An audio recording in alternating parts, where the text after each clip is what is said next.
Everyone in the grand hall turned their heads when Anna walked in, wearing her simple white dress that she had stitched herself. For months, she had dreamed of this day, the day she would marry the man she loved more than anything. But instead of warm smiles and blessings, all she got were mocking whispers and hidden laughter. The wealthy guests, dressed in glittering designer clothes, looked at her like she didn't belong among them. Some even pulled out their phones, recording her every nervous step down the aisle, waiting for her to make a mistake they could gossip about later. Anna tried to keep her head high, pretending she couldn't hear the cruel remarks about her plain dress, her village background, and the cheap flowers in her hair.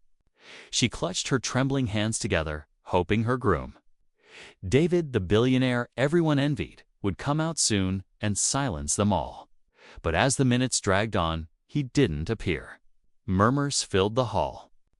A few guests chuckled loudly, saying she must have tricked him, that there was no way a man like David would marry a nobody like her.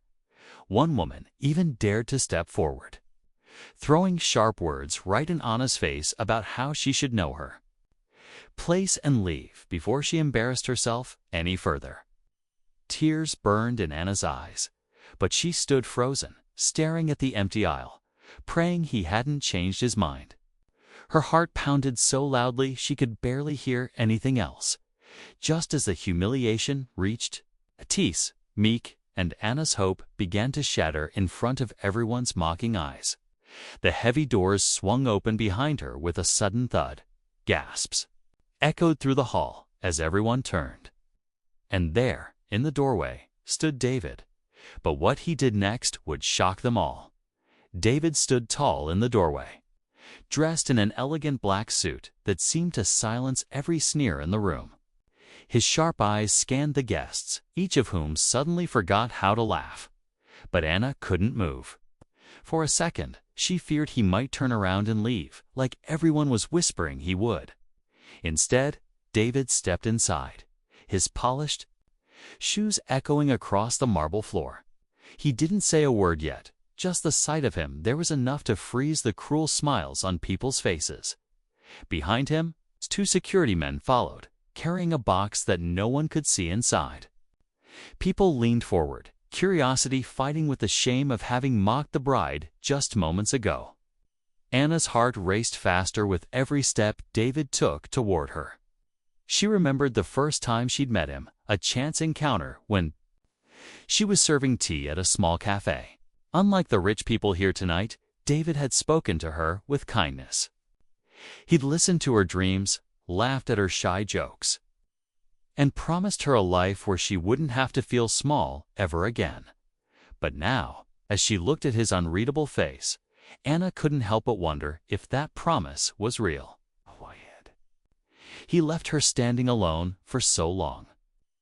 Why were the guests still whispering that she'd never truly belong in his world?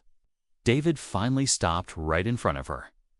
He didn't smile, didn't touch her hand, just stood there looking at her dress and the flowers she had picked herself.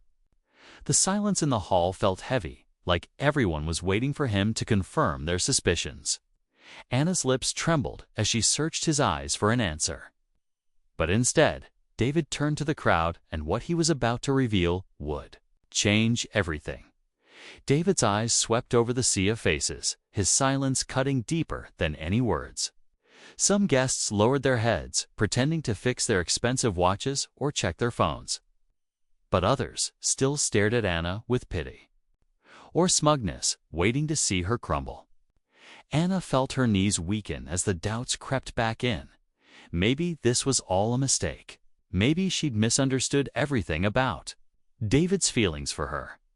Then David slowly raised his hand and pointed at one of the women who had mocked Anna, the loudest Veronica, an old family friend known for flaunting her father's wealth and always hovering around David whenever she could.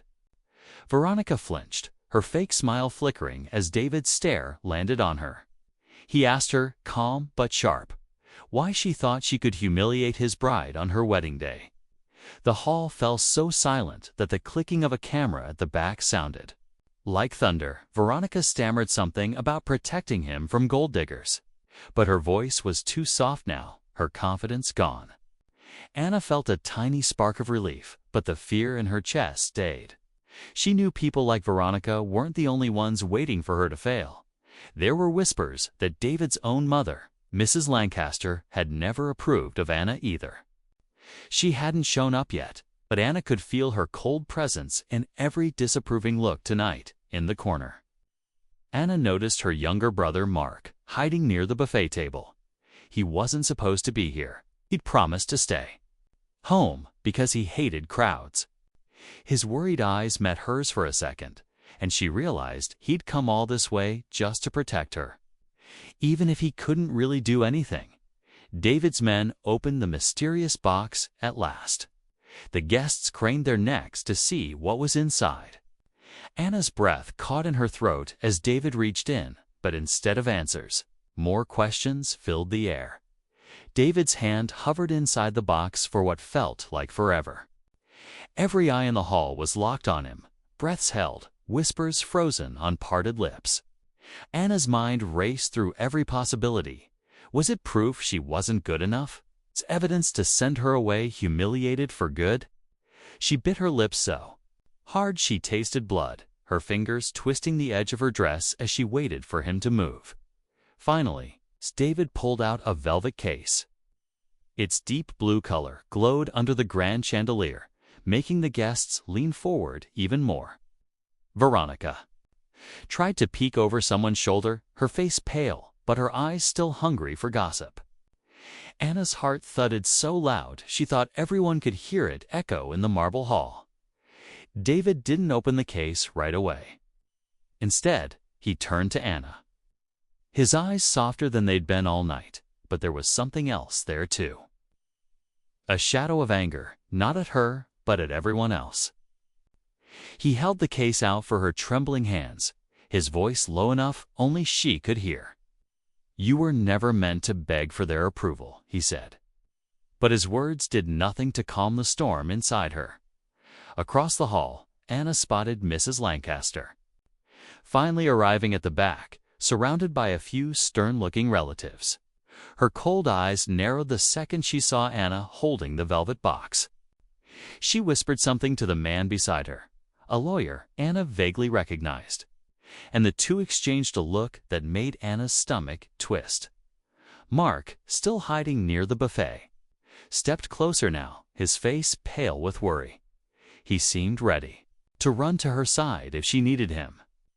Around them, the guests whispered louder, buzzing like angry bees waiting to sting. What was inside that box? A gift? A trap? A promise? Or a secret that would tear Anna's life apart before the vows were ever spoken? David looked at her one last time, his eyes asking her to trust him. But before Anna could open the case, Mrs. Lancaster stepped forward, her heels clicking like knives on the marble floor. She raised her hand, signaling David to stop, and the entire hall fell into a tense, breathless silence, teetering right at the edge of a truth that could ruin everything. Mrs. Lancaster's cold eyes swept over Anna like she was dirt on her polished floor. She didn't bother hiding her disapproval anymore. With a sharp nod to the lawyer beside her, she stepped closer to David and Anna, her heels echoing louder than the murmurs around them. "David," she said, her voice smooth but dripping with control, "before you make any more foolish mistakes, you need to see this." She signaled the lawyer, who stepped forward and pulled a thick envelope from his briefcase. He handed it to David without meeting Anna's eyes, like she wasn't even there. Anna's heart sank as David took the envelope, his jaw tightening. He hadn't expected this. She could see it in the way his fingers trembled slightly. The guests leaned closer again, hungry for drama. Veronica smirked from the side, her confidence creeping back as she realized Mrs. Lancaster had just shifted the whole room's attention. Mark, standing at the edge of the hall, clenched his fists. He took another step forward, but a guard gently stopped him, shaking his head. Anna felt her brother's helplessness as her own fear rose higher. What could be in that envelope? A secret from her past. A lie twisted to make her look like a fraud. David ripped the seal open and pulled out a stack of photos. The moment he glanced at them, a shadow crossed his face. He held them so tight his knuckles turned white.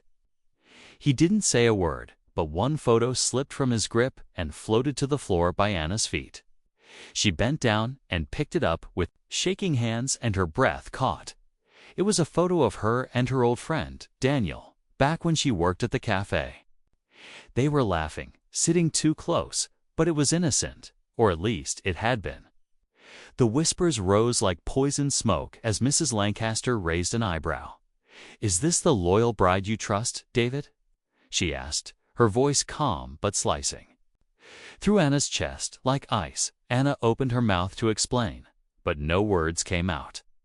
The velvet case was still in her hand, unopened, heavier than ever. David looked at her, hurt flickering behind his steady stare. Around them, the hall buzzed. Louder, feeding on the scandal. Anna felt her world tilting under her feet, and she knew this was far from over. Anna's fingers trembled as she held the photo. Her voice trapped somewhere between her heart and her throat.